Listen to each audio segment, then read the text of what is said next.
That's right, we got a quorum. You ready? All ready. Put these glasses on so I can see. That's loud. Call the meeting to order. Village clerk, please call roll. Burgess. Here. Jones. Here. Myers. Here. Chase. Washington. Williams. Here. All right. And we'll go ahead and move to item number 2, 223rd Street, Cornell Avenue resurfacing agreements. And we got Jim Zarnick here to cover both A and B. Good evening. So, I come bearing good news. Just to give you a little bit of history, there are only two roadways within Sauk Village that we've been able to declare as federal routes. And what that means is when they're declared federal routes, they are eligible for... Excuse me, could you check and make sure your mic is on? Is it a green mic? It's on. It is? It is. Wow. How about that? There you go. How about that? Okay. Now. Sorry. Do you want me to repeat that? Or? Okay. Just to give you a little bit of history, there are only two routes within Sauk Village that could be considered federal routes, and they have been so declared as federal routes, and what that means is that they are eligible for federal funding. So a few years ago, we did a resurfacing project from Nichols to Murphy on 223rd, and the feds paid for 80% of that project, so that was awesome. And recently we had 223rd Street from Torrance, and then coming up Cornell to Sauk Trail, also declared as a federal route. And there was a call for projects by South Suburban Mayors and Managers Association this spring. And we said, yes, please, we would love to have some federal funding to do another big project. And our request. Better. Mr. Zarnick, could you bring me your mic, please? Go ahead, grab another one real quick. You can...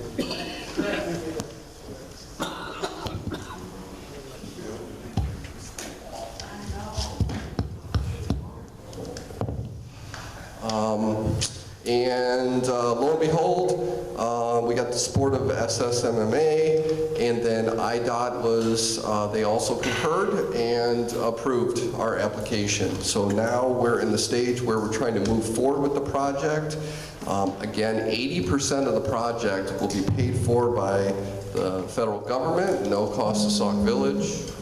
And then the other 20% would be covered by MFT funds, so state funds that the village is getting anyway, and the village has enough money in the MFT account, or will have enough to do the project. So we're talking a little bit over a mile of resurfacing work, and so what you have before you right now and to be voted on tonight are the agreements that are associated with that contract. So there is a contract with the state for the resurfacing work where the state says, okay, we will give you 80% of the money, and then you guys promise to provide the other 20%, again, to be paid for from MFT funds, which is provided by the state.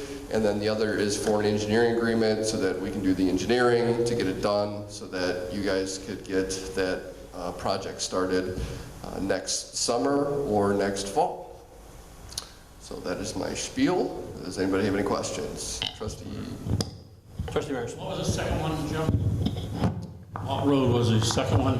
The one that we were planning on doing? Yes. 223rd west of Torrance. Right. And then up Cornell.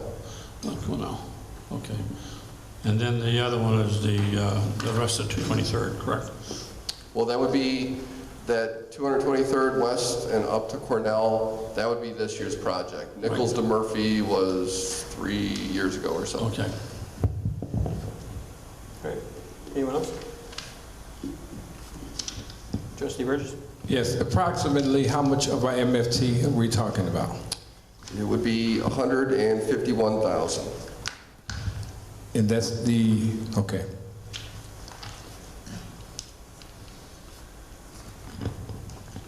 Anyone else? Well, Jim, I appreciate everything you've done on this one. I know we talked about during budgets about, you know, the all the work that was being done to get roads completed. I think in the budget this last year, we were trying to get $400,000. I know there was a lot of controversy about $400,000 worth of grant money that we didn't know if we were getting or not. This tonight will make it $800,000 that we'll receive for roads this year. So $600,000 for this 223rd Street project, and we just received word for $200,000 for CDGB for a whole entire list of roads, so which you guys worked on too. So we're double what we projected, and we're still not stopping. We're still going out there trying to get more money. So appreciate Robinson Engineering and all the work, and for staff for getting all the information so we could get these funds. So great job. Thank you. All righty. Hearing no other questions, move to Intergovernmental Committee. There's discussion of appointment of a community service liaison. I know that I've been working on trying to get someone to fill this position, and I've had probably 3 or 4 people that have, I don't know if you would say applied for the position or have volunteered. One thing we got to make sure that everyone realizes this is a volunteer position. This position does not get paid. So what I need though is from the committee additional information exactly what they're expecting. I know that when this was discussed, what are they expecting for this position to do? And I know it's a liaison for community service, and I know there was some discussion about for seniors coming out of Bloom Trail. So you know, I've pretty much got someone in mind based off everyone that has come and requested to be this liaison. However, I just want to make sure we're on the right page. And I know that we've asked for some type of job description. I know that the community, the Intergovernmental Committee was supposed to be working on that. So once I know for sure that we have that, I'll present someone to the board. I haven't received anything from them yet, from the committee. So, Trustee Burgess? Yes, I hope you're not confusing it with the committee that we have in the village as far as the intergovernmental and housing. That's a different committee altogether. This is one that's comprised of all of the taxing bodies with the school district. Okay. And in the school district, representative is the one that's the head of that. And I know that the chief already works with the, I think they call the truancy officer over in Bloom Trail. I can't remember their name right now. And I know that the village clerk has been working with individuals that's come and asked to do some community service. And we've had them come in and do filing and stuff like that. I just want to make sure that we're on the same page. And maybe I'm getting it misunderstood because it came from trustee. He's just a representative of that. Okay. And that was started, like I stated, with the school district. You got the library board, and quite naturally the village, the taxing body. And that's what that's about. It's not anything to do with the committee we have ongoing here in the villages, intergovernmental and housing. That's a different altogether. Trustee Tace is just I'm just a member of that particular board. He's not in charge, nor did he start it. But I do know that they presented some of the guidelines to you once upon a time. I guess the chairman of the Intergovernmental is here tonight, but they did present you with what they would like to see, and then asked you to give someone or appoint someone to that position.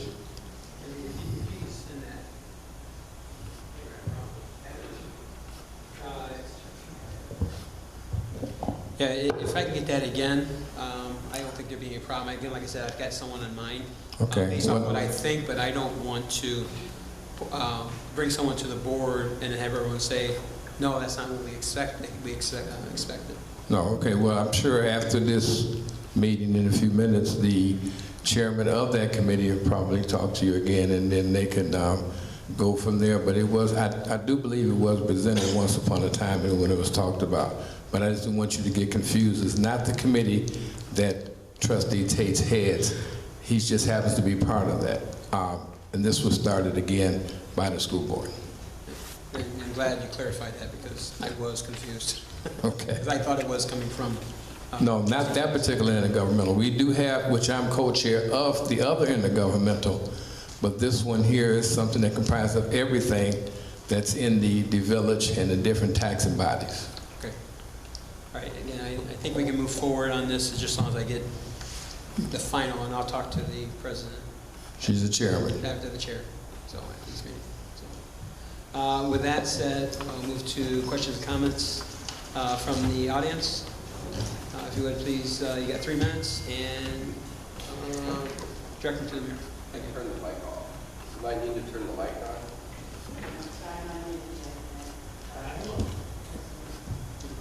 Y'all hold it in.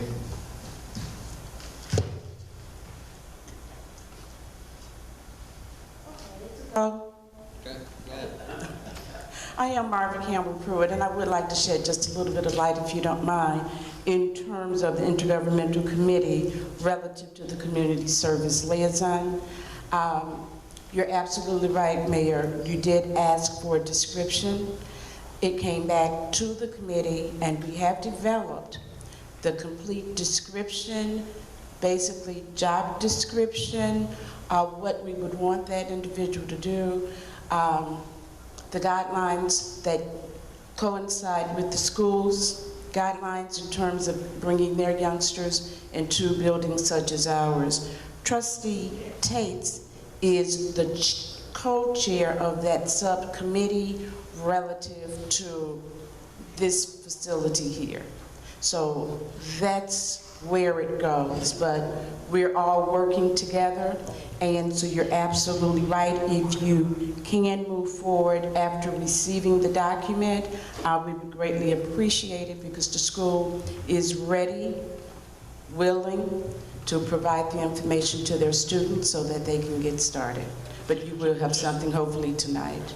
Okay, I was gonna say, just so we're clear, I haven't received it yet, right? No, Okay. because there was no meeting last week. Okay, great. So it should probably come forward tonight. All right, thank you very much. Thank you. Anyone else? All right, seeing none, that's for a motion to adjourn. So moved. We got a motion, and a second. Any questions? Village clerk, please go. All right, go ahead. Yes. Yes. All right. Meeting adjourned. Thank you.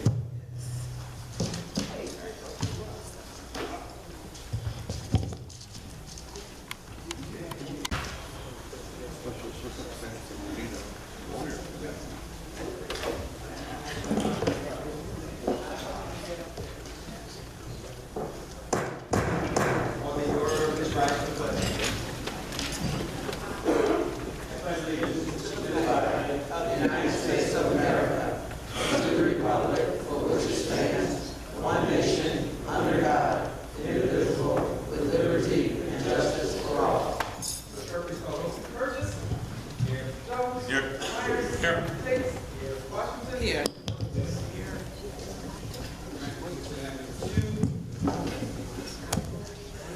Testing, 1, 2, 3. With public comment, all comments must be directed to the mayor. Each speaker will be given 3 minutes to comment. If you would, please come to the podium. If you would, please state your name for the record.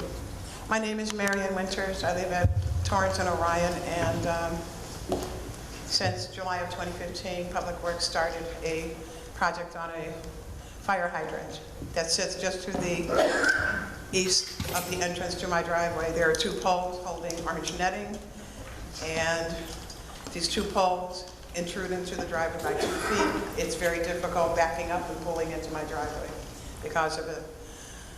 Late last year, they said they would finish the project. I asked if they could remove the 2 poles that intrude on the driveway. Don't worry about it, we're going to finish it this year. They didn't. I hadn't heard anything from them this year. So in July, I called Public Works, and they said, well, the budget just got passed, and they would be out there shortly to finish the project. They haven't. I left a message 2 weeks ago when I paid my water bill for the head of Public Works to give me a call. He did not.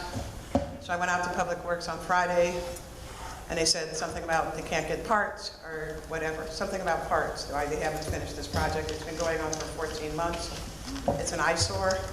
Oh, last winter, I was driving a rental, and I backed the rental into one of the poles, bending the pole and damaging the rental. I did what I feared the most, and I would back into one of those poles, and I did. And the pole eventually broke off. So that's one pull down, one to go. So I want to know, is 14 months reasonable for them to start a project and seem to never finish it? And that's all I have to say. All right. Trustee Burgess, do you want me to follow up on this one, or would you like to? I can do it. I talked to Kevin yesterday, so I can just go back out there and find out. All right. Trustee Burgess is the chair for our Public Works Department.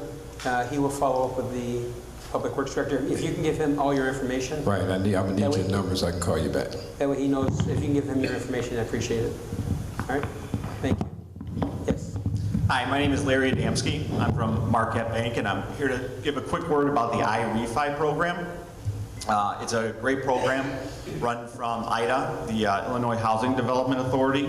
And what it's for is if your home is underwater, they will forgive up to $50,000 as a grant. It's not taxable. There's a few restrictions. You have to stay in the house for 3 years afterwards. It would be forgiven after the 3 years. And there are income limits. A family of 1 to 2 would be up to $79,400. 3 or more would be $91,000 or less.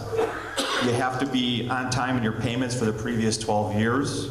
Can't really have any home equity loans. There are some exceptions that can be made, but we'd have to look at it. You still have to qualify for the loan. There's really no upfront costs, and the only upfront cost would be a $350 appraisal done to make sure that the house has a value that's actually underwater. And that's all I had. Thank you very much. Now, you've got a table out there, right? Thank you. We have a table outside. If you have any questions, I've got my friends out there, and we can answer any more questions. Thank you very much. Thank you. Thank you for coming out. And again, if you have any questions, you can shoot out there and talk to them. Excuse me, sir. I have a question. Yes, sir. The forgiveness loan, is that tax? In other words, would they have to pay taxes on that money that's forgiven? No, it's not. Now, I'm not a tax person, but IDA has told us that it is not going to be taxable. It's not going to show up as income. It won't be reported as income to anybody, to the IRS or anything. Thank you. All right, thank you again. Next. Good evening. My name is Bill Hall, chaplain for the Sauk Village Fire Department and Community Outreach Director. As you know, for the last, ever since 2001, we've had a community outreach in the park every year except for last year. There were some extenuating circumstances then. And we're coming back to you this evening to ask for your permission to use either the state-owned property, which we're already in contact with them, or the property that the village owns where the bowling alley used to be. And the only reason we would switch to that property is if we've had a lot of rain like we have recently, rather than tear up the park, beautiful park, by rolling through it with cars, we'd rather use the asphalt drive there. We're next to Popeyes. Not only are we asking for permission to do that, but we are also, because of the fact that costs have risen so much over the last few years with the tent rental, etc. This year we're going to do things a little different. We're going to go a little old-fashioned. We're asking people to bring their lawn chairs or their pallets to sit on the ground, bring your box lunch, and the price of admission is a can of non-perishable food, which will be distributed to community residents at Thanksgiving. Thank you. Thank you very much. I don't think there's a problem with getting a letter to help you with the state property. I would ask that the board, if you have any concerns about them using the village-owned property where the bowling alley used to be, if you would just let me know. I don't see anyone shaking their head no right now. So, but if I hear right, the village property would be only as a backup in case there's a lot of rain. Right. Okay. All right. Trustee Williams. Mr. Hall, do you guys have a list of food that you'll be looking for? Are you guys creating baskets that say like, excuse me, that you're looking for like canned corn or a box of mashed potatoes or something like that? Is there a list? We're looking for anything that's not perishable. Okay. The thing is that we have some people who have already said that they would like to donate towards the purchase of turkeys for the family. So what we're trying to do is get everything together so that we know how many families we can supply just about a week before Thanksgiving. Okay. Thank you. All right. Anyone else? Comment. Yes, Trustee. I just want to say, Reverend Hall, I'm glad that you're putting it together. I think it's a great idea. I think it's a great inspiration for the village, and a lot of residents have been asking about it, so I'm glad that you guys are going to be able to work it out. Let me know when you have the flyers ready. I'll be more than happy to help you disseminate them throughout the village. The flyers will be printed out tomorrow pending your approval, and then from there we'll be distributing them to all the churches tomorrow evening and into the stores on Thursday. Okay, do you have a date and a time? Yes, the date is a week from Saturday, which will be the 24th, and we're starting at 2 o'clock. September 24th at 2 o'clock. Sharon. Okay, thank you. All right. Thank you very much. Move to reports of departments, committees, and commissions. Fire department, I see the chief here, so we'll move to police department. Chief Kowalski. Thank you. That's all right. Go ahead. Oh, you have the report. Okay, I'm sorry. We'll go back to Trustee Myers to give the fire report. Thank you, Mr. Mayor. Fire department has been very busy the last few weeks, couple of weeks. Fire department responded to 56 calls. Let's see, let's go through the list here. They responded to 4 gas leaks, 1 structure fire, 4 ambulance assists, 2 carbon monoxide alarms, 12 car accidents, 9 fire alarms, 2 car fires, 1 mutual aid, 1 grease fire involving a kitchen stove, 1 utility pole arcing, 12 assists to the ambulance, 1 illegal burn, 1 smoke alarm, 2 medical assists, 1 odor investigation, and another kitchen fire, and the playground fire, which I will cover in my report, and 1 assist to the other agency, which is the police department. And that's all the chief has. He's sorry he couldn't make it tonight. He's tied up with the insurance company on safety project. Thank you. Thank you, Trustee. Thank you, Mr. Mayor, trustees. I can't beat that, so I'm just going to pass. No. Yeah, ain't gonna happen.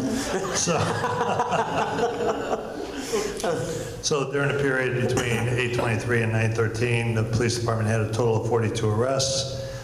We also responded to 855 calls for service. A couple of cases of note. On August 25th, officers were called to the 21700 block of Peterson for a gunshot victim. According to the victim, she had just arrived at that location, exited her vehicle, and entered her boyfriend's home. When she observed 2 males across the street from the house, she saw the males, she heard gunshots, and ducked for cover. The males ran from the area, and her boyfriend came out of the house only to find that his girlfriend has been shot. Victim's boyfriend called the police in an ambulance. She was taken to St. Margaret's Hospital and eventually transferred to Stroger Hospital. Detective assigned to this matter conducted interviews, recovered shell casings as evidence, which were sent to the lab. No arrests have been made at this time, and this case remains as an open and ongoing investigation. Also in August, latter part of August, officers were called to the 100 block of Carriage Lane for a report of a juvenile victim receiving lewd pictures via text messages. Officers arrived to find the mother of the victim, who explained a friend was sending her daughter sexually explicit photos. Officers confirmed the receipt of the photos and turned the matter over to the Detective Division, who secured charges of sexual exploitation of a child charge against an offender who they've identified. On September 7th, officers met with a victim of domestic battery who was crying outside her residence on the 22400 block of Nichols. Officers were told by the victim that her ex-boyfriend subject was sitting outside the porch drinking alcohol at an early time that morning. She advised the officer that she felt her ex-boyfriend was intoxicated and told him that he was not allowed inside back the house until he sobered up. The offender felt threatened and by her and that he was not allowed back in the house. She attempted to walk past him and bumped her shoulder with his shoulder, and they began, which at that time he began fondling her. The victim felt threatened, threw water in his face to get away from him. The offender proceeded to put his hands on her throat and choked her to the point where she was unable to breathe. Witnesses observed the incident but recanted the story later. The victim wanted to sign complaints and the offender was taken into custody. Detectives were able to secure felony domestic charges against this individual due to his extensive record of previous domestic batteries. Also on September 7th, the officers were called at the 2600 block of Marigold, met with a victim and stated that his partner had been burglarized 2 days, his apartment had been burglarized 2 days in a row. Officers on the scene conducted a canvass of the area, found a witness who identified the individual carrying items similar to what was stolen. Officers identified the individual and took him into custody.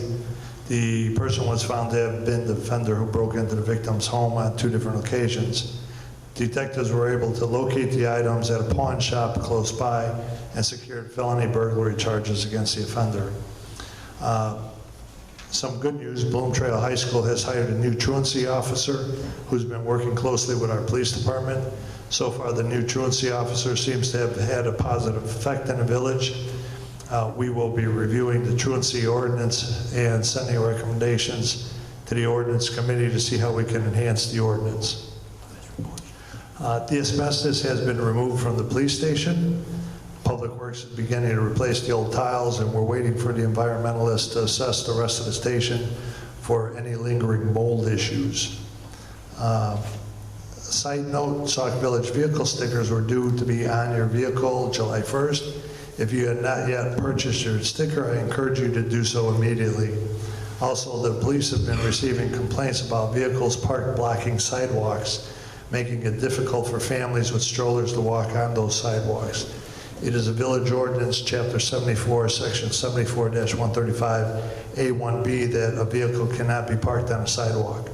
Please be aware of where you park, not to block the sidewalks. And lastly, Officer Aguayo was recognized by his strike force supervisor, who wrote the following email to me.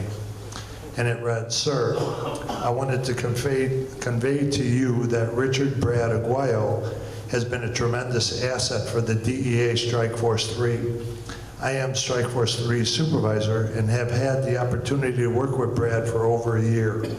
During this past fiscal year, he was a case agent on a significant organized crime drug enforcement task force investigation that targeted the pipeline between Illinois and Indiana. Brad's efforts had led to the disruption of this organization with federal prosecution pending. He is always willing to learn and help his team. This has allowed him to become a better investigator. Brad is a great ambassador for your department and an integral member of the team.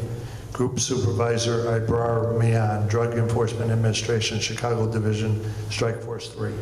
That's the end of my report. Thank you very much, Chief. Mr. Mayor, Trustee. how many calls did you say, Chief? How many phone calls that came to the police department? I didn't keep track. I thought you said 800 or something. No. Oh, how many calls the police? Yeah, 855. 855, thank you. All right. Move to Village Engineer, Jim Zarnik.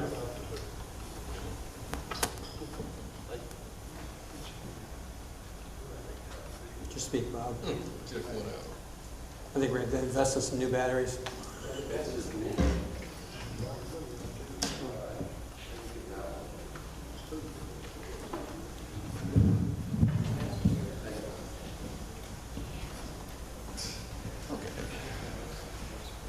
Thank you, Mayor.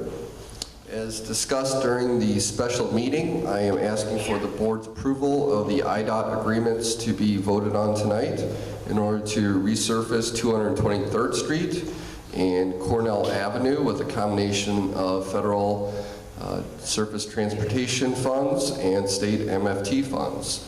The sooner these agreements are approved, the better chance of having the project constructed next summer or fall. And that concludes my report. Thank you. Thank you very much. Trustee. Yes, first of all, Mrs. Zarnik, I just wanted to commend you and thank you very much for the completion of the railroad right on Torrance Avenue, the north part, the north section. We talked about this, last year, and you got this done. And we thought, after Enbridge it would be taken care of, but it wasn't, and we patched it a few times, but now it's completely gone, because that was really great. I just wanted to tell you that. Thank you. My absolute pleasure. All righty. Move to reports of officers. We've got the mayor's report. I have quite a few things tonight. So we're going to try to get through these real quick. At one of the board meetings, there was a question about water meters, why some water meters cost more than others. So I just want to make sure that we did do the research. It seems the older homes have smaller diameter pipes. They are 1/2 inch to 3/4 and 5/8 to 3/4. Those water meters cost $250. All newer homes that are being built now are 3/4 by 3/4. Those water meters cost the village $275. So there was a question about why there was a $25 difference. That $25 difference is because what the village has to pay for those water meters. So we did do some checking into it and to get that information. Roads tonight, the village board has before them the resurfacing agreement. Just so the residents know, we are excited about all the funds that are coming in. Again, we said during the special meeting, we talked about we anticipated $400,000 in road resurfacing for this year. This now will make a total of $800,000. So $600,000 from the federal money and additional $200,000, which we just got the information from CDGB. And those CDGB grant money will cover the $200,000. It looks like Clyde Avenue, there's portions I think here, Clyde Avenue, Peachtree, 216th Court, 224th Street, 224th Place, and 226th Place. So, and we're still working on getting more funds, but we're doubled what we've anticipated for the budget for this year. So, again, thank you, Jim, for all the work that Robinson Engineering has done. And we are coming back for the village because there is more road projects that we will be coming back. I think, is it next week? Over by next week, we're going to come back to the village board with another project that we have some funds available to do a road over one of our TIFs. So it's a good year for us. So we're really excited about everything that's happening. We've got the collector's report for the month of May and for June. As the village clerk would go ahead and pass these out. That way, at least you've got them before you leave here. For the month of May, we've got property taxes is $25,278.08. Other taxes, $196,721.60. Licenses and permits, $36,055.24. Fees and services, $266,719.52. Grants of $8,633.38. Transfers of $24,931.25. And miscellaneous of $42,677.37 for total revenue for the month of May 2016 of $601,016.44. And we have the collector's report for the month of June. Property taxes were $4,879.91. Other taxes, $345,217.28. Licenses and permits, $73,591.50. Fees and services, $214,372.63. Grants, $107,927.74. And miscellaneous, $77,257.39 for total revenue for the month of June of $823,246.45. So we've got the collector's report. We mentioned probably about 3 or 4 meetings back about the 3-on-3 competition. I see Lawrence is out there. I'd like to thank Lawrence, if you would just wave your hand. He's been very instrumental in getting this up and running. I'd like to thank you very much. But we're hosting a 3-on-3 tournament on September 17th. Registration will start at 8:30 in the morning. The games will go from 10 o'clock until 4 o'clock. Anyone can play, but however, it's only the first 20 teams that register.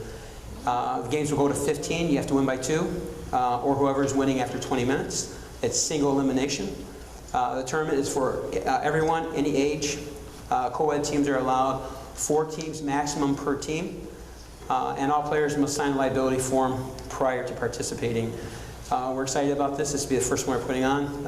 I'm having more fun at it because I went and bought the awards. So I bought awards that I wanted, so I might participate, who knows. But we've got first, second, and third place awards for the teams. So you can have up to 4 members on your team. So everyone, first, second, and third place, have 4 awards for each one of those people participating. And then we're also threw in there that we're going to do, I haven't told Lawrence yet, we're going to do free throw competitions in between the games. So we have an award for the free throw champ. So we got an award for them too. So we're excited about it. Again, I think it's a great day because we're going to have multiple events, and I'm not going to take the chair away from Trustee Jones. He's got an event going on too. So hopefully that some of the people that are coming for the basketball will lean over and come purchase stuff from you. So we've got a full day on the 17th. We're excited about it. But again, this is the mayor's first 3-on-3 basketball tournament. Again, it wouldn't happen if it wasn't for Mr. Taylor back there helping out and getting everything going. So thank you very much. There's a welcome home for Vietnam War 50th anniversary event happening on Thursday, November 10th at 2 p.m. at Prairie State College. This is put on by Prairie State College and in partnership with Chicago Heights and Park Forest. So we'll just make sure that we made that announcement. The refi, we've already heard the announcement. They're out there and back. If you're looking to refi, you need some help with your home, you're behind, or if you're underwater. This is a great event. Again, thank them for coming out and sharing this information with the residents, but they're out there inside the lobby area there. We've got I know it wasn't part of your report, but the fire department is accepting applications. So again, this is accepting application for volunteer firefighters. If you know anyone interested, applicants can probably pick up an application at the fire department, or you can try calling 708-758-2225.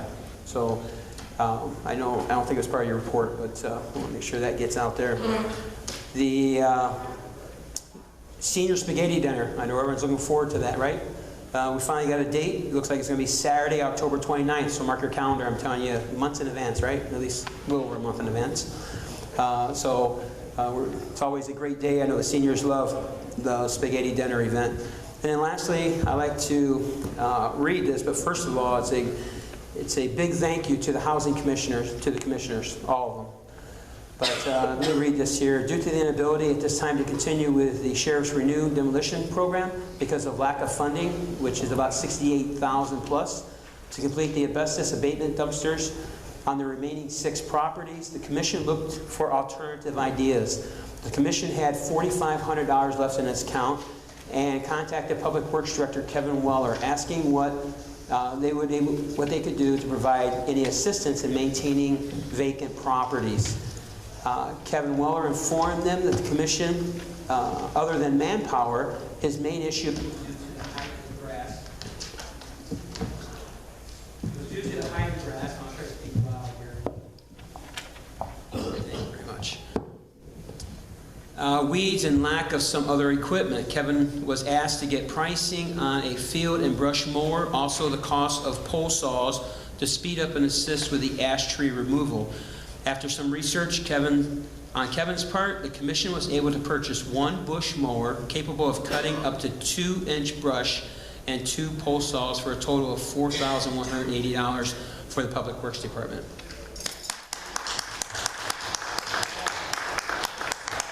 The Sauk Village Housing Commission consists of Gary Holcomb, who is the senior chairperson, John Poskin, which is the vice chair, Heidi Parker, which is secretary, Wanda Lamel, treasurer, Sharon Nowak, Carrie Pratt, and Terry House. So again, thank you very much for the Housing Commission, for all of you, for everything that you've done. And I know Kevin will put these to good work use. And what we can try to do is I'm just put this up here. You can see, probably not from back there, but it's a beautiful bush mower. You got copies back there. Thank you very much. So there's copies back there on the table, so it should be very helpful for our Public Works employees. And with that said, move to Village Clerk, Ms. Debbie Williams. Thank you, Mr. Mayor. We'd like to report, first of all, on the 60th anniversary fundraisers that are going on. Trustee Williams normally does this report, but since she's not feeling well, I'm going to do it for her. We have the Entertainment Digital Savings app. Those who are familiar with the Entertainment Club book, where you can pay like $25 up to $35 for the book, and the book is specific to a general area. We're doing a fundraiser where for $20 you can actually get the app on your phone or your mobile device, and you can use it all around the United States and Canada for $20. It's actually a great tool to save money no matter where you are. Now this is for all money raised for this will go to the 60th anniversary, and these can be purchased at the front desk. There's an application that can be filled out. We're hoping to get up to at least 200 by the middle of November, so we can actually ask people to order these as gifts for your family members. I personally buy Entertainment Club books for my family every year. I think it's a great idea. So this can be purchased at the front desk. We also have the Horseshoe Casino trip. That's November 11th. It's on a Friday from 12 to 6:30 p.m. The cost of the Horseshoe trip is $35. We'll be leaving from outside the Village Hall. This has become pretty much an annual event. It is on Veterans Day. It's after the Veterans Program that's going to be held at Sauk Village, so it will be from 12 to 6:30, and the cost is $35. Again, that's for the 60th anniversary.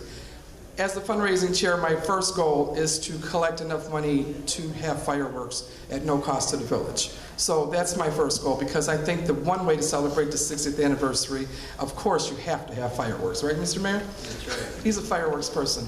So all money that's raised for the 60th anniversary off the top goes to the fireworks. There's also on the back table, and it's also been e-blasted, there's the local food pantries. We have the Bloom Township Center Food Pantry, we have the Emmanuel Christian Reform Pantry, and we have Respond Now Food Pantry. Please, if you can't take advantage of this information, please share it with people who can. This is all very vital information. Some people can actually take advantage of more than one food pantry and get enough food for their entire month for their family. And we do have the IFI representatives in the hallway, like we said, and that's just one portion of the groups that are going to be at a workshop tomorrow at the NHS, National Neighborhood Housing Services. They're located in East Hazelcrest at 1920 West 174th Street. Tomorrow they're going to be doing principal reduction modification for Freddie Mac homeowners. They're going to be doing the I-5 program. They're going to do home affordable modification, the HAMP program. If you're having trouble paying your mortgage and time is running out, you can get modified down to a rate as low as 2%. And they're doing the Hardest Hit Fund, which also has its own parameters. And if you've experienced a reduction of income, you've lost a job, a family member ceased, whatever the case might be, you could qualify for up to $35 in federal assistance. And we have we also have the NLS refi, which is a competitive 30-year fixed rate. Do you need repairs on your home? This program expires September 30th. You can get the NLS Home Improvement Summer Special up to $20,000 at 3%. No appraisal, no application fee, no PMI requirement. This expires September 30th. A lot of these programs continue, but that one particularly expires the 30th. They're also working with people, they're still giving out flood damage assistance from the flood from 2012. Believe it or not, money's still available. So if anybody suffered a flood in 2012, this is all taking place between 10 a.m. and 7 p.m. at the NHS. So, and these programs do continue. And finally, Mayor, Board, and residents of Sauk Village, I had a resident share something with me the other day because they were very disturbed that my picture was on Facebook along with a Illinois Attorney General orders Village Clerk Debbie Williams and daughter Rosie Williams to turn over documents. Village files lawsuit to block it. 2 years later, and now a federal investigation is ongoing in Sauk Village, awaiting criminal indictments. The person who sent this to me got the impression that I was under a criminal indictment for my trip to Washington. I want to rest assure everybody, I've made this statement before, the person who put this on Facebook is lying. I do have an order from the Attorney General that says it's concluded. It's over. It's an agreed upon order that was actually filed, I'm going to give you the exact date. I'll be happy to share this with anybody who wants it. August 7, 2015. And a year later, this person is still putting it on Facebook like it's active, like I'm still involved in an investigation, and now he's implying that I may be under indictment. That is not true. And I'm telling you, if there's anybody who wants to talk to me, I'd be more than happy to talk to you about it. Please, people, this is a political year. You're going to hear a lot of things. Don't take what you hear on Facebook and what you hear from people on the street as gospel. If you want to hear anything or you want to ask any questions about what I'm doing or what my office is doing, the only thing I ask people to do is two things. Stick to the facts, the truth, and please, leave families out of it. We don't have to mess with our families in these politics. It's ridiculous. Thank you very much. I appreciate your time today. Move to Village Administrative Director of Public Safety, David. Mr. Mayor and the Board of Trustees, I have several reports here that I will continue if it's appropriate to make. And specifically, Trustee Burgess, if you were going to make the Public Works, I have his report too, if you want to do that. You have it? Oh, okay. Then I won't do it. Okay. First of all, we're in the final stages of completing the Personnel Manual Employee Handbook. Dr. Strouder of the Owens Group has put the final review on this matter and is being reviewed by Attorney Felicia Frazier to ensure there's no conflict with it and the various labor contracts that we have. When completed, the manual and handbook will be presented to the mayor for his review and approval and actions as appropriate. We will continue to work with the Owens Group on other personnel matters. Just as a note, we are not being charged this is part of that safety program that they're coming here a lot for. And they are doing some safety programs down at the firehouse tonight. Further, our management team should be congratulated for their continuing to do great work for the village. As an example, during the month of August, we collect $30,000 plus in water revenue over the same month in years 2015. Madam Clerk, I think I gave a document out to you so you could pass around. It's kind of a graph of what's going on. The increase in revenue will allow the village's infrastructure to be improved. I have a document for the board members which she's passing out, which is a simple snapshot of the 4 months for the year in question. Actually, years 2015 and 2016, covering the months of May through August of those years. The retention pond fence 3 costs have been presented to the Finance Committee, and they will review and present it to the board at the next committee meeting or board meeting, as appropriate. That concludes my part of the report. I'm going to go to the Finance Department has hired a part-time accountant. The part-time accountant is Mr. Trey Jackson, who is a resident of the village of Sauk Village. He has a BS degree in accountancy from Urbana-Champaign, in other words, the University of Illinois. Very smart young man. He is already on board and started on September 6, 2016 with the Finance Department. Please join us in welcoming him to the Sauk Village staff. We will have the trustees when he's here. Make sure he finds you guys, because he's part-time right now. The DECA grant report for beatboxing and fire hydrants will be completed before the end of September 2016. The finance collector's report, I think you already received today. He said the report for May and June 2016 is ready, and soon, July 16 report will be completed. Further, MFT audit staff from the state of Illinois IDOC audit company, which is Baker Tilly, will be here on September 15 at 10:30 a.m. and will be here all that day.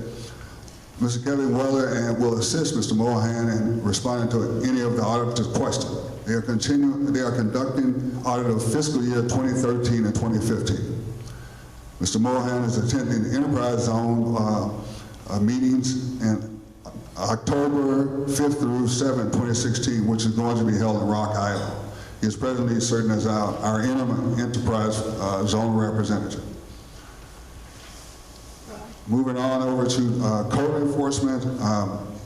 Code enforcement's call for September. There was 153 tickets on the court docket. 4 were found not guilty.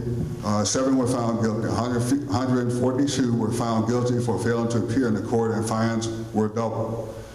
16 new liens have been turned over to the law firms for liens to be filed equaling $24,338.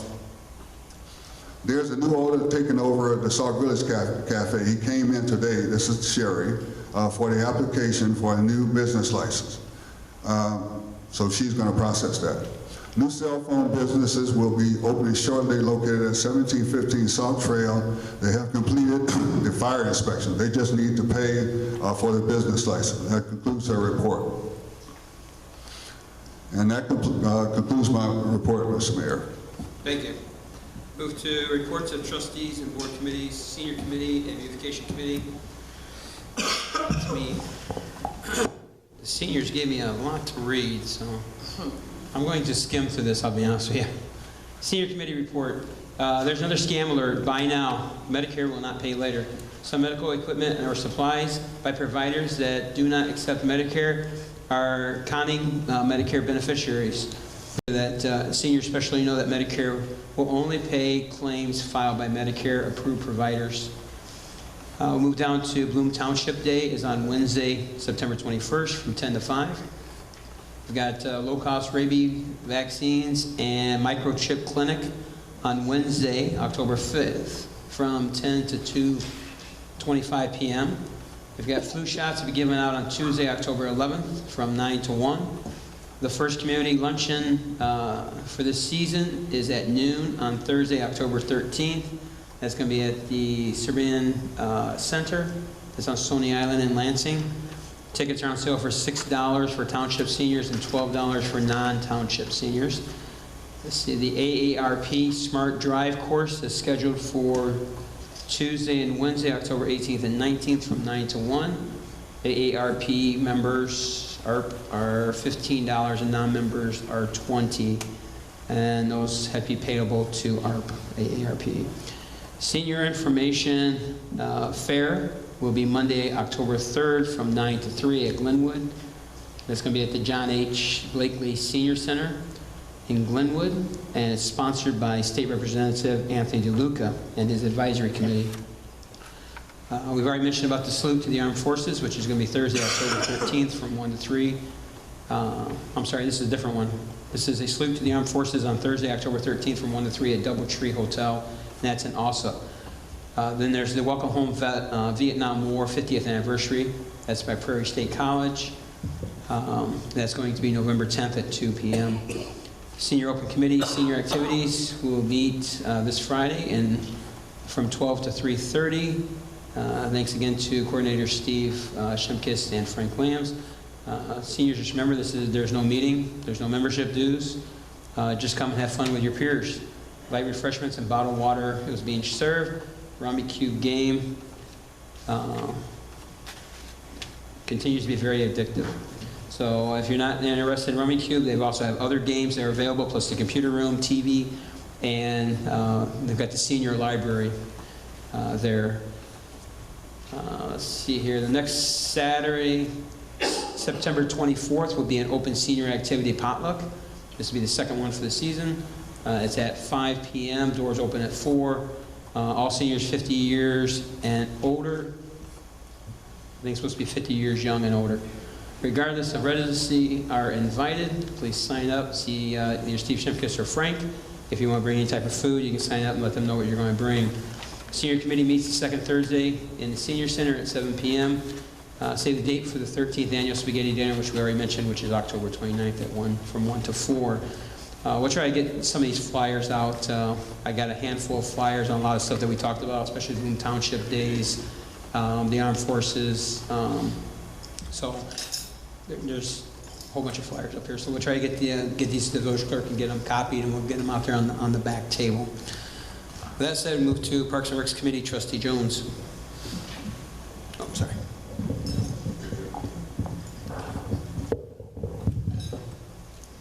Uno night every Friday. This is no cover charge.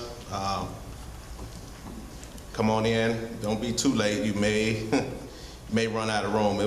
We had a pretty good turnout last Friday. That's from 5 to 8 p.m. It's a family event. Make sure you bring your kids, grandkids, grandparents. Everyone come on out. And then we got Saturday, corn and dog roast. That's from 11 a.m. to 5 p.m. Rain, please no, or shine. I look forward to seeing everyone, and We got other activities that's gonna be involved, like the 3-on-3, and we're gonna have movies for the kids inside of the community center, free popcorn and free movies. Come on out and enjoy yourself. That concludes my report. Thank you, Trustee. Public Works, Trustee Burgess. Thank you, Mr. Mayor. I'm going to give this report from Mr. Weller and then some other things that me and Mr. Weller talked about. First of all, public grounds and buildings. Cutting is going on in all village locations. Staff still cutting vacant homes, moving through the list. They've checked 338 homes, and they have 96 homes that they need to cut. The possible mold at the PD will be reviewed by the TRF Environmental for recommendation. Replacement of tile started at the police department, and the community center will follow. Street lighting. Staff is working with vendors to evaluate 20 individual locations where lights are going off and on, possible wire issues on the village side. Vendors has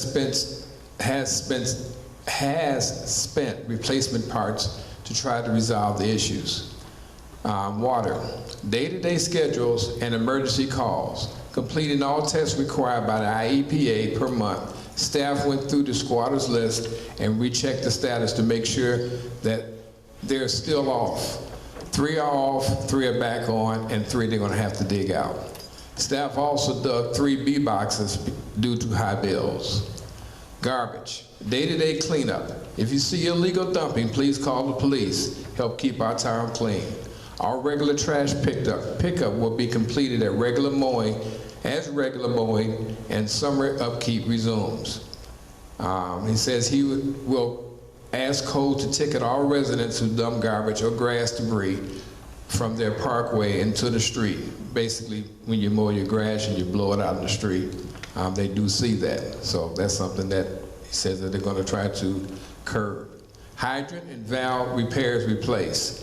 Staff is preparing to replace the hydrant at 22426 Strasburg. Vehicles and equipment. Public works staff is doing their best to keep all vehicles within the department running safe. We're trying to help each department with their repairs to keep theirs moving forward. Sanitary sewer complaints. Public Works received 2 sewer complaints.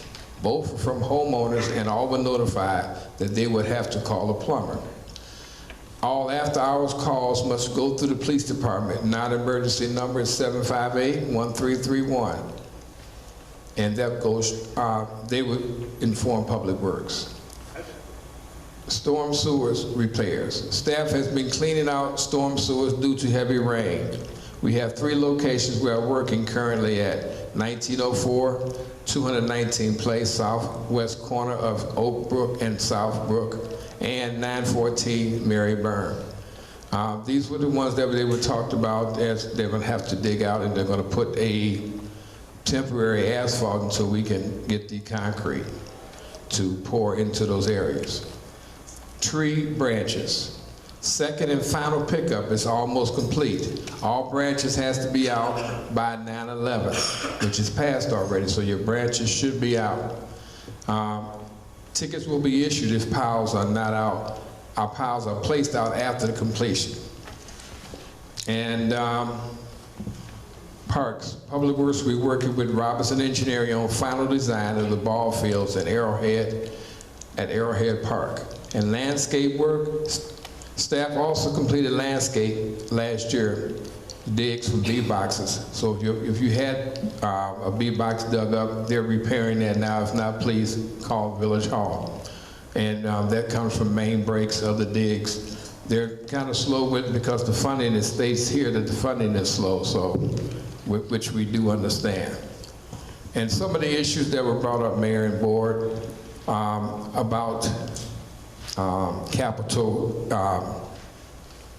expenditures, capital expense, and it was brought up that I don't know what the proper protocol, but he would like to have something in place where it would be a written permission confirmation instead of buying things that we were budgeted for, you have to go back and forth. He wants to know and make sense that he has a written confirmation if it's in the budget. His 2 trucks, there was a expenditure. I think he presented it to the mayor and to the village manager, and I think it was $5,000 over budget. It's something we need to bring up. HVAC unit into the police department, and then there's a cathode that's in the water tower that has to be replaced at a cost of $8,000. So these are some of the things that need to be replaced ASAP. A tank dive. What that means is they would actually have a scuba diver go in there and check all the wells inside the tank. A water pipe riser, which is kind of costly. I have all these expenditures, and if you like, he just wants to know, and which makes sense, Mr. Fairman and the mayor, how does he go about doing that? Is it something, I know we have to vote it out, has to be put in the not the budget, but in accounts payable, but it's ongoing, it's something that needs to be done right away.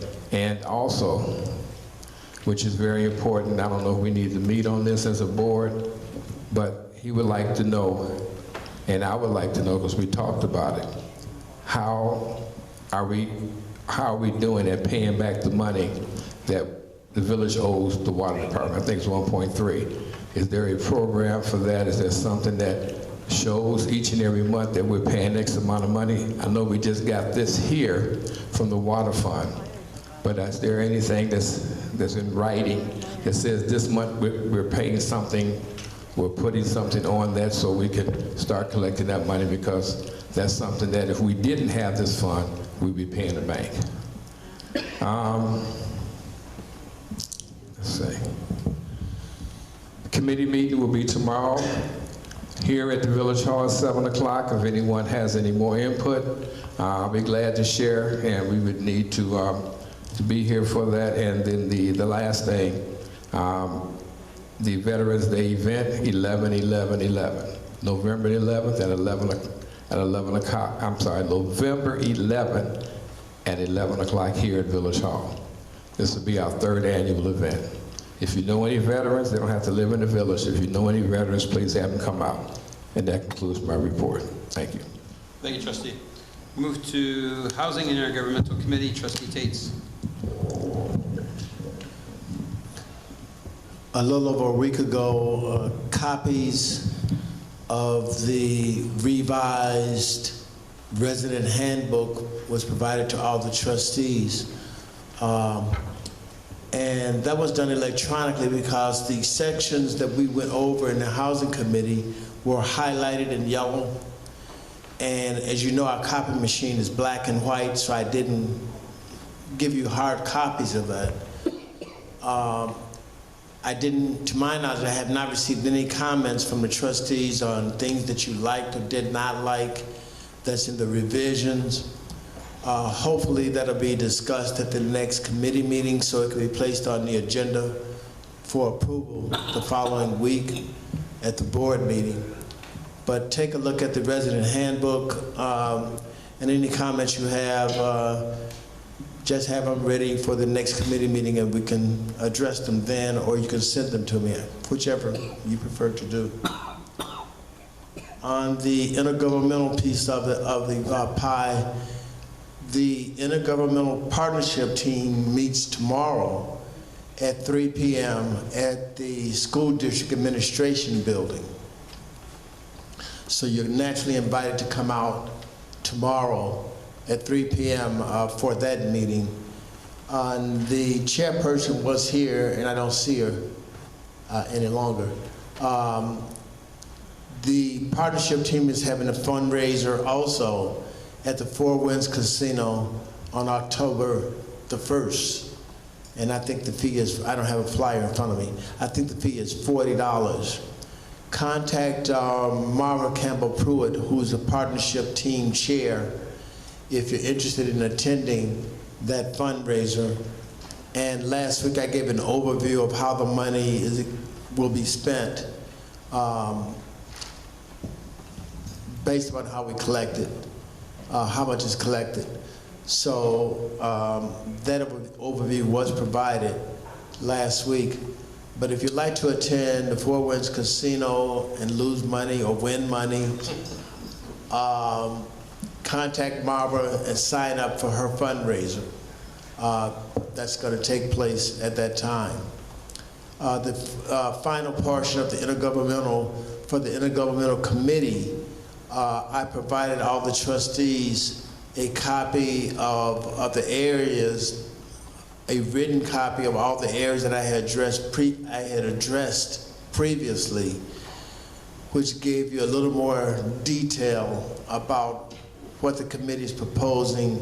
And I think there were 5 or 6 items, but you received that a little over a week ago.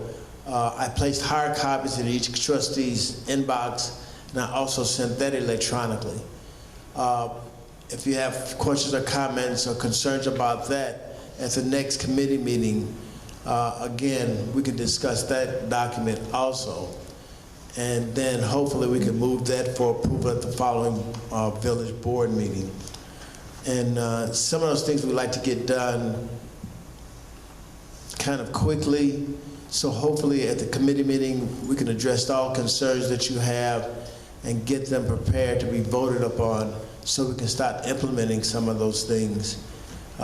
Because our approval depends on whether or not the tours are going to be conducted timely, determines on whether or not the police seminar that we've asked them to do can be conducted, in a timely fashion. So a lot is dependent upon us and our movement and our approvals as we move forward. And we want to try to get this done timely if at all possible. That concludes my reports. Hey, Trustee, I know you say you're sending stuff out to the board. Negative, it's been sent already. Okay, you sent stuff to the board? To the trustees. Yourself, you did? Yes, I did. Okay. You did not copy the mayor, you did not copy the village clerk? No, I did not. Okay. So without information, nothing will go on the next agenda. So if you want something on the agenda, you need to send me the information. All right. Move to Public Safety and Orders Review Committee. Trustee Myers.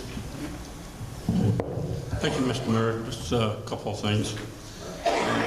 First of all, I am calling for a meeting of the subcommittee of the ordinance review at 7 p.m. on the 22nd of this month here at the Village Hall. The second item pretty much falls under the safety of our committee. The fire department responded to a playground equipment fire last week, early in the morning, and somehow the slide was burning. We put it out, but it was received an awful lot of damage. I wonder if Trustee Burgess could take this to his committee and see if we can get that slide, at least take a look at it. Because I know when I left, the slide is in some pretty bad shape, and then we responded to another call in the general area, and there was some very young children playing around the area and on the slide. And I tell you, if they get a piece of this fiberglass stuck in any portion of their body, it's going to hurt. So if at all possible, could you bring it up to your committee to look into, sir? We'll do it tomorrow. Okay, thank you. And with that, that's all. I have a couple ending comments when time comes, but that's in my report, sir. All right, thank you. Move to neighborhood watch. Trustee. Which park is it? 220, I think it's 217th and Clyde over on the north side. It's the one that sits right there on the corner. All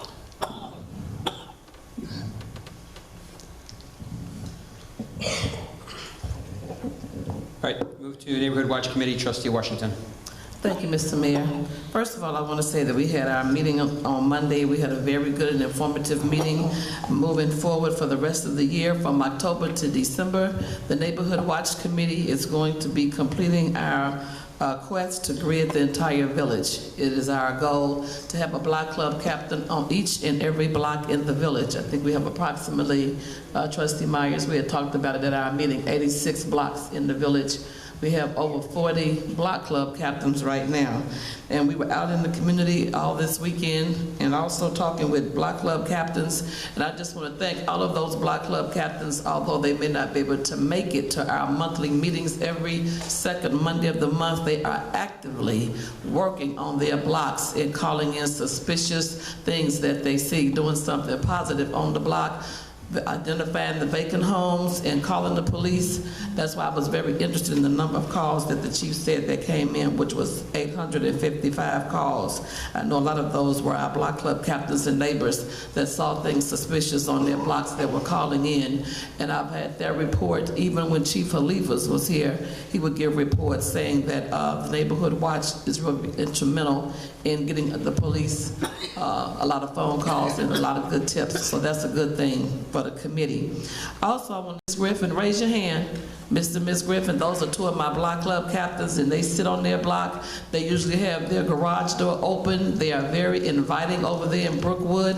I've been over there about 3 times this week talking with residents and just observing them. Everybody knows them, and I want to thank you all for the job you do over there in Brookwood, along with Mr. Harvey and James Harvey and all of them over there in that area, just so many. Oh, wow, I'm gonna have to do something special for all the hard work you guys do. Thank you on behalf of Neighborhood Watch. Finally, I want to say that Neighborhood Watch is going to be working feverishly on our campaigns, our Light Up the Neighborhood campaign, where we ask all of the neighbors to engage in turning on their front and back porch lights. As I've been walking through the village, I've been asking different residents to turn on their front and back porch lights. I can't talk to Kevin, but it's a lot of lights that's still out in Sauk Village. There are a lot of dark areas, and we have some concerns about those streets. So we're going to be pushing our No Bullying campaign. School is back in. I've been talking with students at the schools. I've been talking with different people about different situations about bullying, and we're going to push our 3rd campaign, which is no texting while driving. So we have a lot to do to keep us busy for the rest of the year. And that concludes my report. Thank you, Trustee. Move to Budget, Finance, and Community Relations Committee. Trustee Williams. Bragg. Thank you, Mr. Babe. Sorry. I wrote over your name. Sorry about That's that. okay. I think I've officially lost my voice. Park the stage. I'm sorry.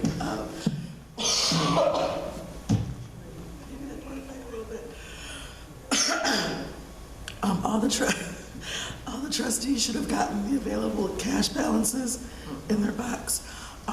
For as far as accounts payable, I did not receive any emails regarding questions for accounts payable. So at this time, I have nothing else to report. Thank you. All right, thank you. Move to item number 6, new business. Question for Trustee Baig. Okay. Several months ago, we talked, I brought up a couple of issues with the aging report. There was some sections that I was concerned about. And you and your committee were going to take a look at what to do about the aging report and piggyback on that so that we could then, all the trustees can then receive it in some type of timely fashion, and we don't get blindsided like we did a couple of weeks ago with the Republic disposal. Can you just touch on that, or do you want to wait till you get your voice back? I can touch on it. I know that one of the last meetings that Mr. Rao was here, he talked about the aging report and our goals to look at it more. And I know that there was an email that was sent out to the board, but the aging report has been pushed back on our agendas because we were talking about other things. Like this month, we're talking about the first quarter, but he was trying to get the audits and everything prepared. So he has not been able to provide us with that information that the board requested. I did send out an email to him regarding that, and we had a resident who asked some questions that I haven't gotten the answers to. So I did send out a reminder email regarding that and the aging report, and it's my hope that when we have the meeting this month regarding the first quarter of where we are in our budget so far, that the aging report, at least for the first quarter, will be able to be discussed at that time. But I will definitely send a follow-up email regarding the aging report.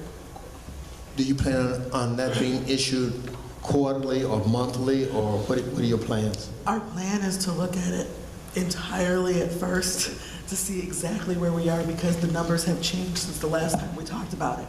So to get a catch-up review on where we are currently, and then what we had talked about and what you specifically had requested is to have some sort of game plan or timeline as far as how we could look and see about repayment and finishing off the aging report.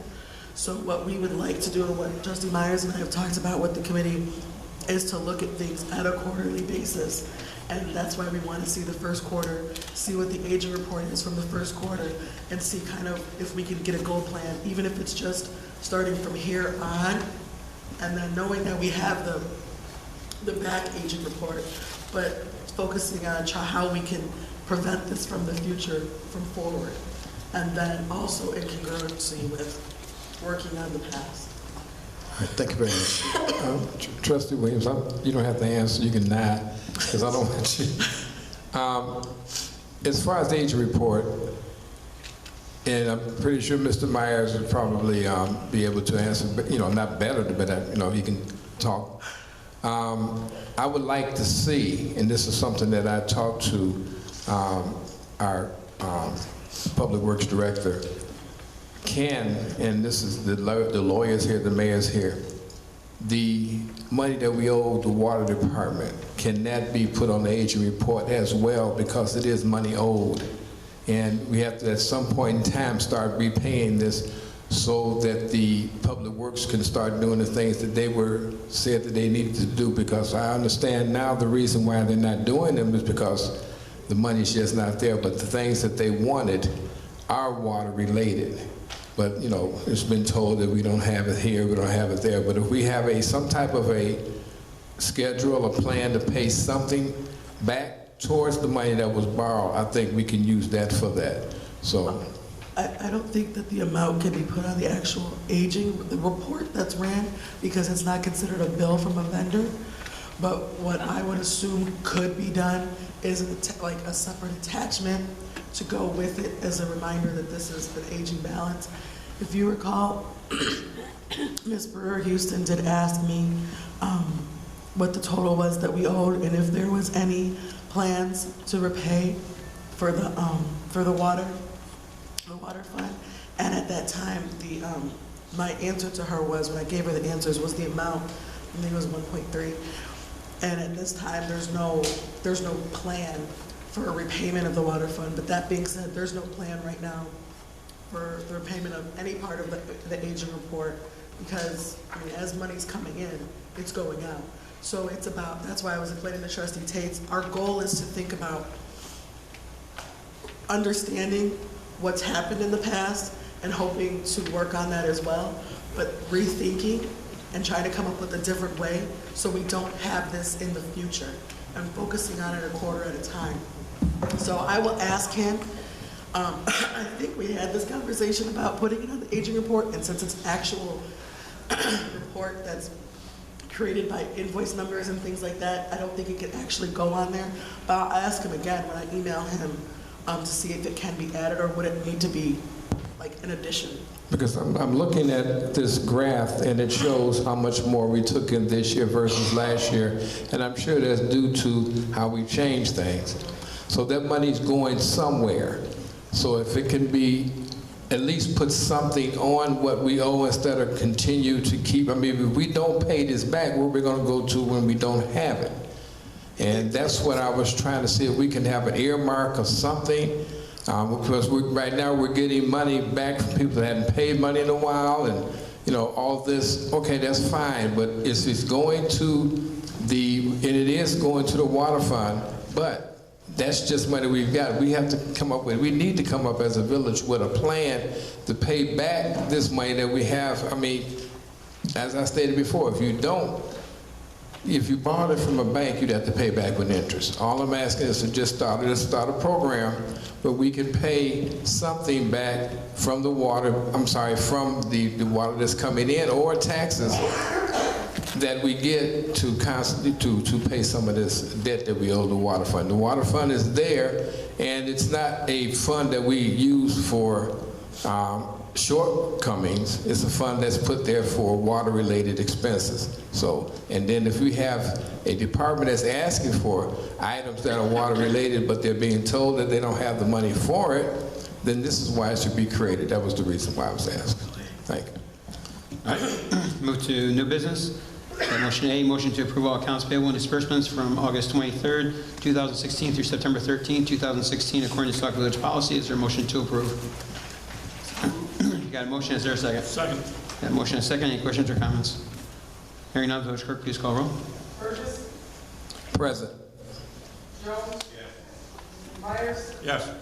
Tate. No. Washington. Yes. Williams. Yes. Motion carries. Item B, motion to approve the 223rd Street, Cornell Avenue resurfacing agreements. Is there a motion to approve? So moved. We got a motion, is there a second? Second. We got a motion and a second. Any questions or comments? Hearing none, village clerk, please call roll. Jones. Yes. Myers. Yes. Tate. Yes. Washington. Yes. Williams. Yes. Burgess. Yes. Motion carries. Item C, motion to approve committee meeting minutes for August 16, 2016. Is there a motion to approve? So moved. Got a motion, is there a second? Second. Heard a squeak. Yeah, motion and a second. Is any questions or comments? Hearing none, village clerk, please call roll. Myers. Yes. Tate. No. Washington. Yes. Williams. Yes. Burgess. Present. Jones. Motion carries. Item D, motion to approve board meeting minutes for August 23rd, 2016. Is there a motion to approve? So moved. Got a motion, is there a second? Second. Got a motion and a second. Any questions or comments? Hearing none, village clerk, please call roll. Tate. No. Washington. Yes. Williams. Yes. Burgess. Present. Jones. Yes. Myers. Yes. Motion carries. Item number 7, I ask for a motion to recess into executive session for discussion of personnel matters, update pending litigation, collective bargaining matters, real estate, employment, and compensation if needed. Is there a motion to recess to executive session? So moved. Got a motion, is there a second? Second. Village clerk, please call roll. Burgess. Yes. Jones. Yes. Myers. Yes. Tate. Yes. Washington. Yes. Williams. Yes. All right, folks, we'll be back hopefully shortly. Let's go.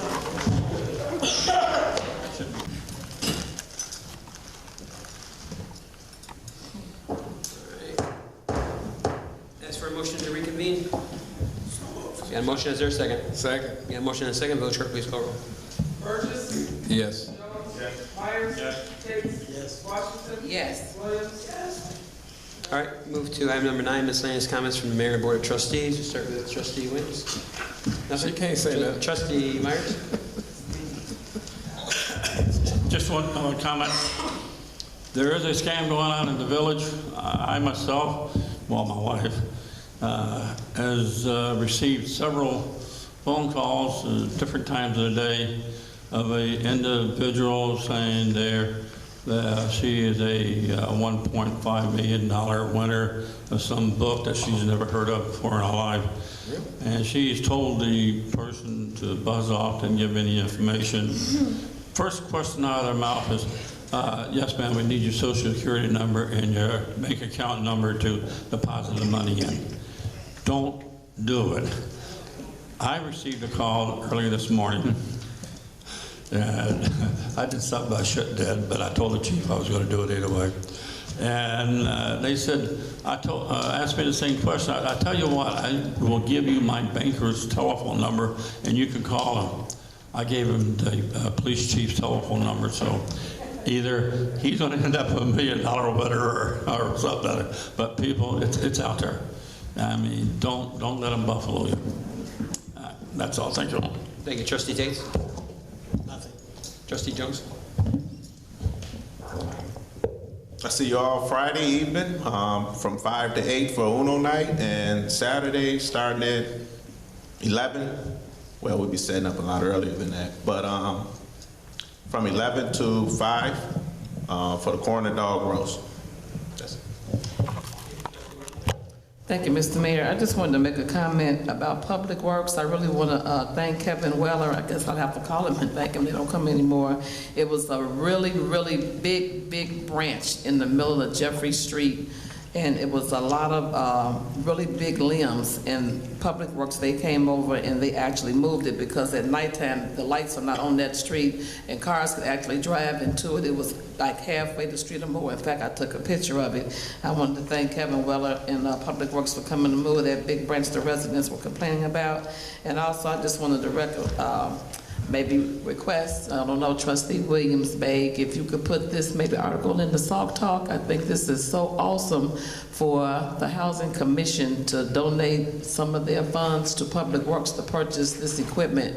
This is really a good show of two committees and commissions working together. I don't know if you have room in the Sauk Talk or not. I just thought this was good for the residents to see and to know that we even have this equipment.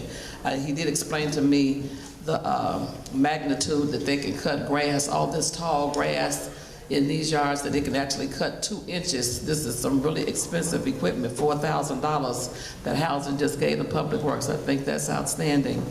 And finally, she wasn't able to stay, but school board member Tammy Jones is over Girl Scouts, and she is looking for some more Girl Scout leaders, and she just wanted to know if anybody was interested, if they could give her a call and let her know. And that's what it's all about, working together. She even recruited me. I'm going to be a Girl Scout leader. So if anybody wants to be a Girl Scout leader, you're listening via YouTube, Sauk Village. Tammy Jones is looking for Girl Scout leaders for 3 more troops. And that concludes my announcements. Thank you, Trustee. Trustee Burgess. Nothing. All right, and I have nothing either, so I ask for a motion to adjourn. So moved. Got a motion, is there a second? All in favor, say aye. Aye. Meeting adjourned.